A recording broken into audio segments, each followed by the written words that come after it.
NanoHub U, online instruction.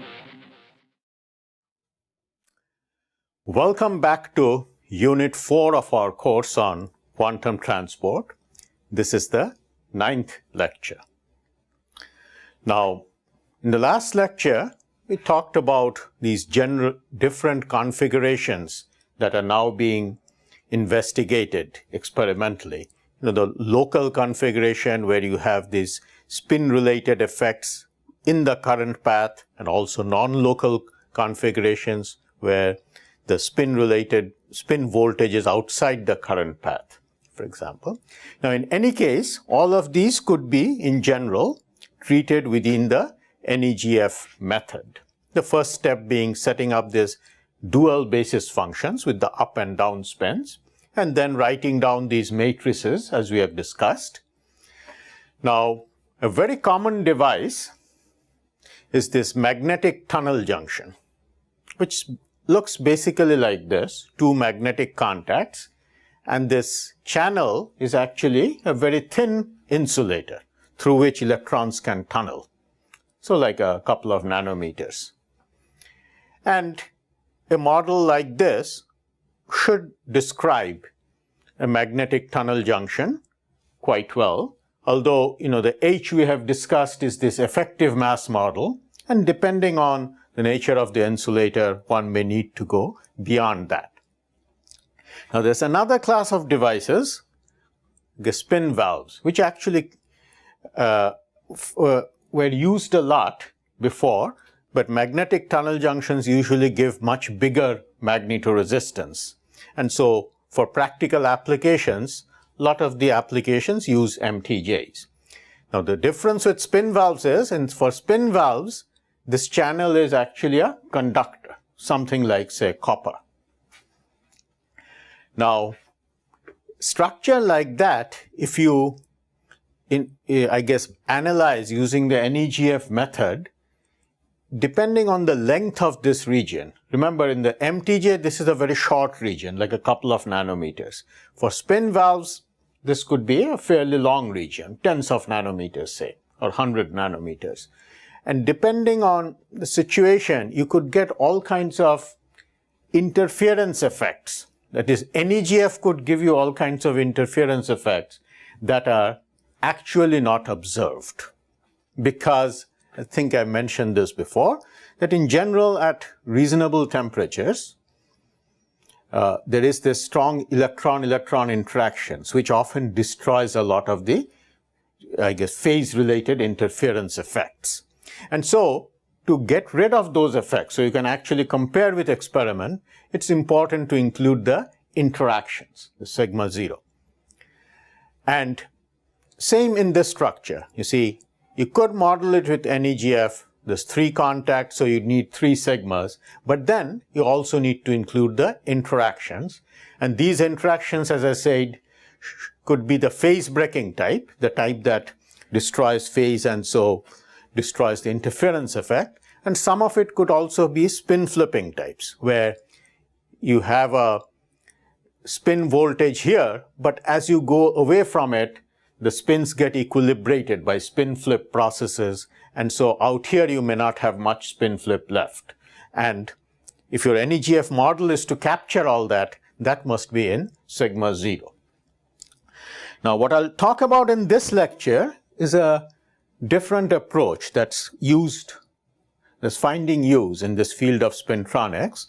Different meaning, I'll try to explain the relation with the NEGF method and how it works. Now, the idea is that, well, as you know, in the NEGF method, we have these matrices. And if you go to any point, you have got these 2 basis functions. At point 1, it's up, down, and so on. And one thing we discussed earlier is that if you looked at the diagonal blocks, these 2 by 2 blocks, then from that matrix, the GN matrix, that block, you can extract information about the number of electrons and the number of spins. Now, an NEGF calculation, of course, doesn't just give you these blocks. It gives you this entire matrix. And all these off-diagonal elements, those have the phase information, the part that leads to interference. And of course, the purpose of these interactions, what these interactions do is destroys these off-diagonal elements. In fact, if the interactions were strong enough, if spin-flip processes were strong enough, it would even destroy some of the transverse spins, the spin-related effects. And in that case, you could use a completely semi-classical approach that focuses just on the diagonal elements. That's kind of what a semi-classical approach does relative to the quantum approach. That in an appropriate basis, it uses just the diagonal elements. And those you could interpret in this context as the number of electrons in each of these, associated with each of the basis functions. And then you could write semi-classical equations like diffusion equation in terms of those diagonal elements.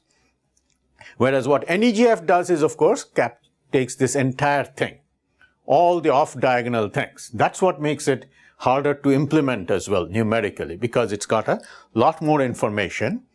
And the thing to note is that what interactions do is to destroy this additional information in a way. So if you put in the right amount of it, these things would get reduced, and with enough of it, you'd reduce to the semi-classical picture.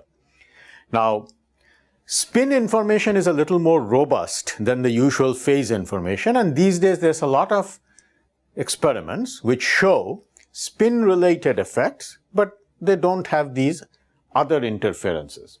And in that case, you see, you could capture the physics with something that goes between the full NEGF and the full semi-classical. Full semi-classical is you stick to the diagonal.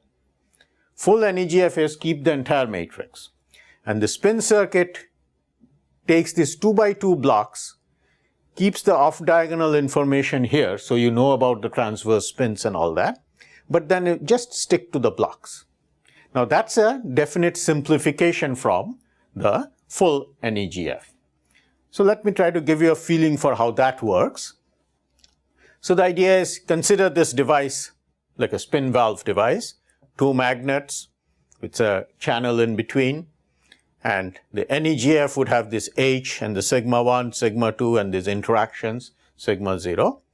Now once you throw away those off-diagonal things, conceptually you could break it up into three pieces. One is this piece, which is this magnet channel interface. Then there is the bulk of the channel, and then there is another magnet channel interface.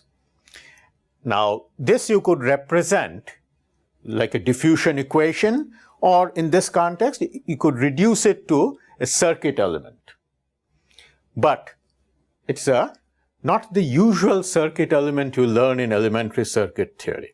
That's because, you see, in order to have all the information there, at any node, at any point, if you look at the voltage, it's not a single number. It's got this charge component, and it also has a spin component, right? The three spin components. So it's actually a 4-component voltage.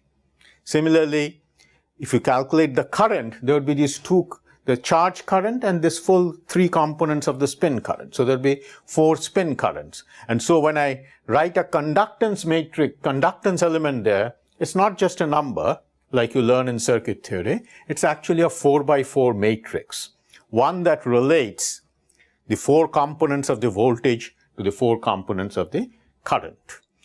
There's another subtlety involved, and that is, and when you look at this, you'd say, well, this is like a series circuit. Right? In circuits, you learn this idea that in a series circuit, the current everywhere is the same. But that's not quite true about the spin currents, because charge current, of course, if 1 milliamp comes in, 1 milliamp has to get out there. But spin currents are not conserved necessarily.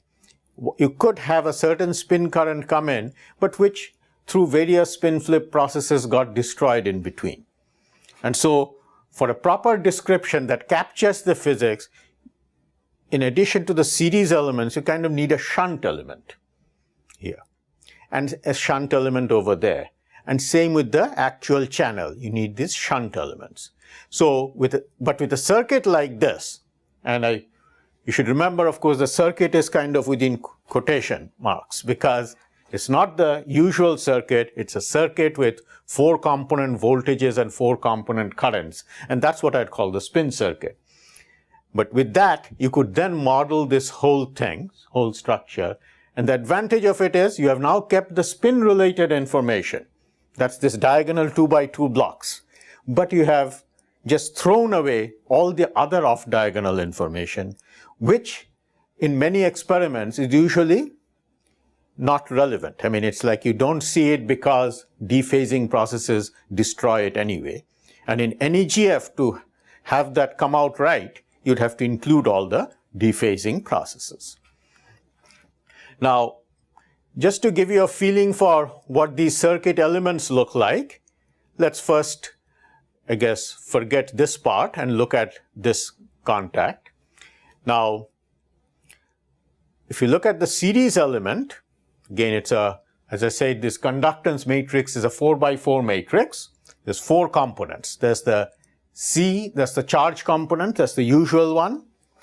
And then there's the Z, and then there's the transverse ones, X and Y. C, Z, X and Y. And you'll notice here, the non-zero elements are up in this corner. So how do we obtain this? And is G0, that's a constant, times this 1P, P1. Now, where does that come from? Well, you could kind of think of it this way. If you had used up and down as your basis functions, then we know, we have seen before, that the up has a different conductance from the down, G1 and G2. That's what makes this magnetic contacts, that's what gives these magnetic contacts spin-related properties, right? The ability to discriminate between spins is this difference between G1 and G2. Now, the C and Z, that's kind of like, that requires a basis transformation because, you see, as we discussed earlier, the up component is like n plus sz over 2 and n minus sz over 2. Similarly, if you turn that around, the charge component is like up plus down over 2. The spin component is like up minus down over 2. So if you make that transformation, then you see you'd have this quantity would transform into something like this. So this is what, again, a straightforward basis transformation. That is, you were in the up-down basis, now you're going into this charge spin basis. So C and Z, and this transforms into this, where what you have on the diagonal is the sum of the two, what you have off diagonal is the difference of the two. And this you could write in the form I've written here, because you could take the G0 out, and the ratio of this delta G to G0, that's what's called the polarization that we have discussed before. So that's how you can kind of understand, you see, this top 2 by 2 part of the conductance matrix. Now the bottom part here, that's the transverse components, you notice it's 0.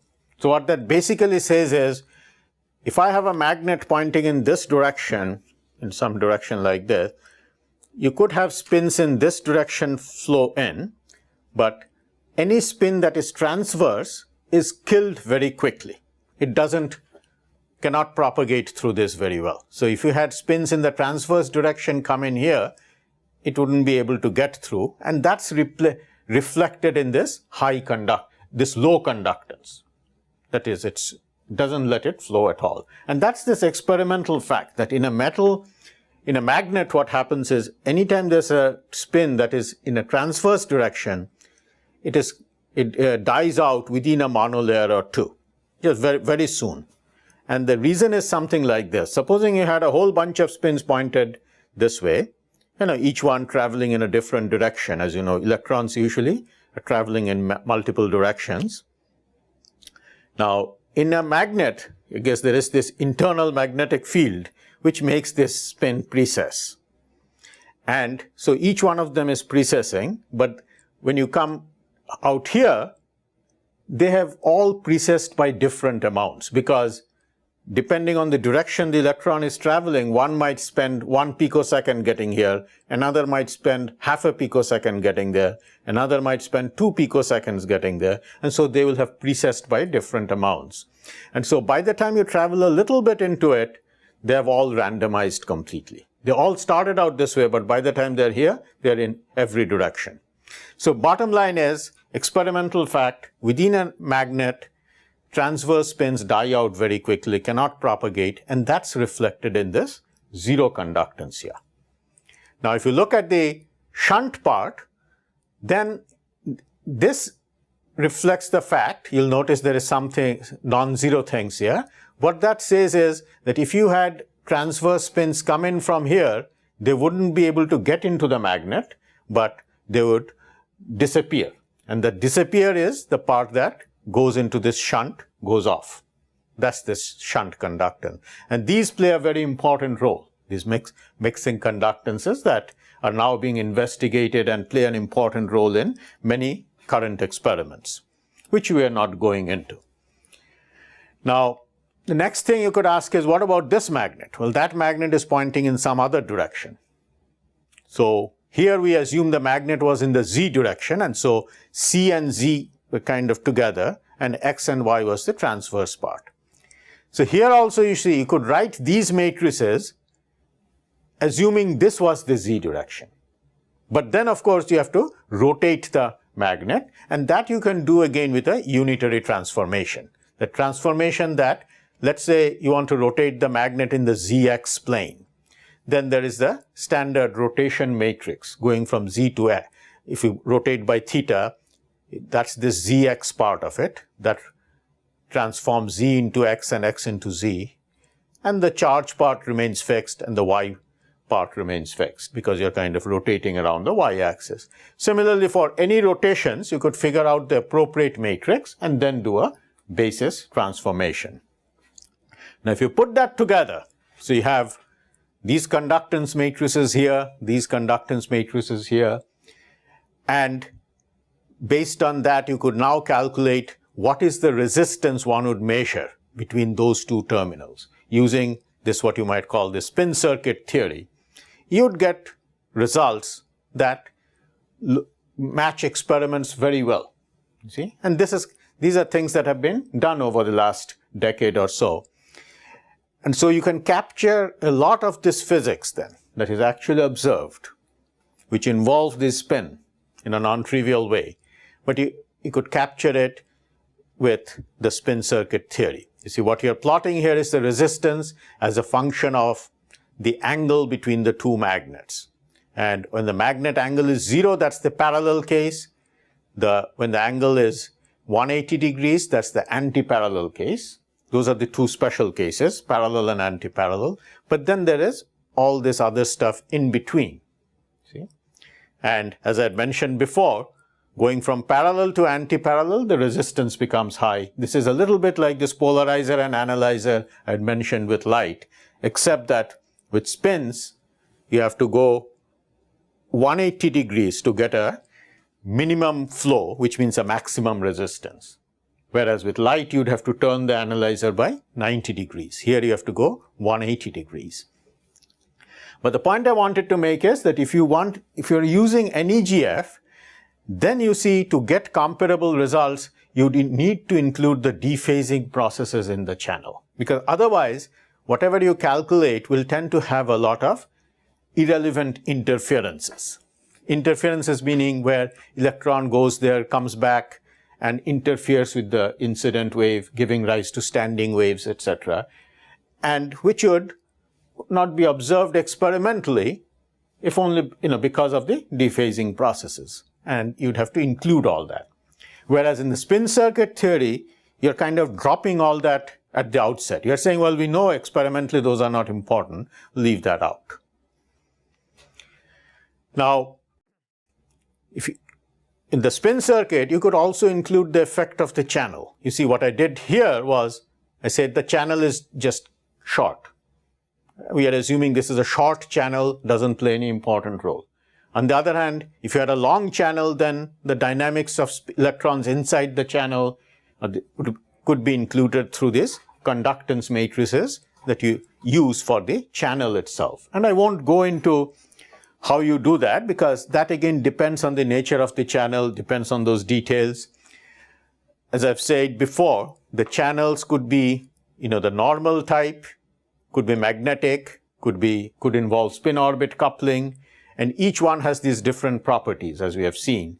And depending on what kind of material we are talking about, there may be different formalisms, different approaches more appropriate for calculating this. For example, for normal materials and magnetic materials, the spin diffusion equation in some form could be used. This is like diffusion equation, but then keeping track of spins, keeping track of the longitudinal spins usually. That could be used for these classes of materials. This one might require more the quantum approach. And these are all, I guess, topics of current research where people are working on this. But the nice thing also about the spin circuit method is, you see, with NEGF, this whole thing is one big problem. And if you cannot solve this problem without solving that one, because it's one big thing. Whereas with spin circuit, it's like, okay, this describes the magnet channel interface done. That's this one, that's the other one, the other interface. This is the channel itself. And you could solve it kind of one by one and use different approaches for different things. So everything doesn't need to be NEGF. This part could involve some other approach more appropriate to the material at hand. And when you use the spin circuit, of course, the biggest advantage is just in terms of computational simplicity. That is, because if you have n upspin basis functions and n downspin ones, so overall then your matrices are like 2n by 2n. So when you use full NEGF, you have these 4n square elements. Whereas when you use spin circuit, you kind of use 4 elements per point. So overall you have 4n elements. And this I usually also point out that with spins, what we are doing is treating the quantum effects or these off-diagonal effects for each point separately. The two basis functions for each point. But in principle, we could define a bigger spin that involves, say, 4 of these different points, which could be either 4 points spatially, or it could be just other basis functions, s orbitals, p orbitals at a particular point. The point is that spin circuit treats these 2 component spins. In principle, you could take, say, 8 of them and define an 8 component spin, you see. And if your spin has 8 components, then you see, to represent it in a spin circuit, you'll now need 64 things. You see, when you had 2 component spins, you needed 4 things, which you interpreted as charge and the 3 components of the vector, the spin vector. With 8 components, there will be 64 component things. So you'd have voltages and currents that would be 64 component, you see. But it would still be simpler than the full NEGF. So instead of doing a full NEGF on the whole thing, you could break it up into little pieces, and each piece could be represented by a voltage and a current, but which has 64 components each, you see. But that's for future. I don't know of concrete examples where people have done that really. But in my mind, the spin is just a nice paradigm, nice 2-component paradigm that gives you a lot of insight into how these things work. In fact, this full NEGF method, you could say, treats the entire device as one large spin. So it's like if you had 100 points and 100 upspin and 100 downspin, it's almost like you had this giant spin with 200 components, you see. And NEGF is treating this entire thing as one spin. But what you could do is break it up into little pieces, and that gives a paradigm going forward, because with NEGF, what everyone recognizes is it's a very powerful method that lets you do all kinds of problems, and in principle, it's straightforward. But when you try to implement it in practice, very soon it gets out of hand. Right? And so ways to do approximate calculations that capture the physics will be very important in the coming years as people look at different types of quantum transport problems. With that, then, I guess we are near the end of this unit, and in the next lecture, I'll try to sum up briefly. Thank you.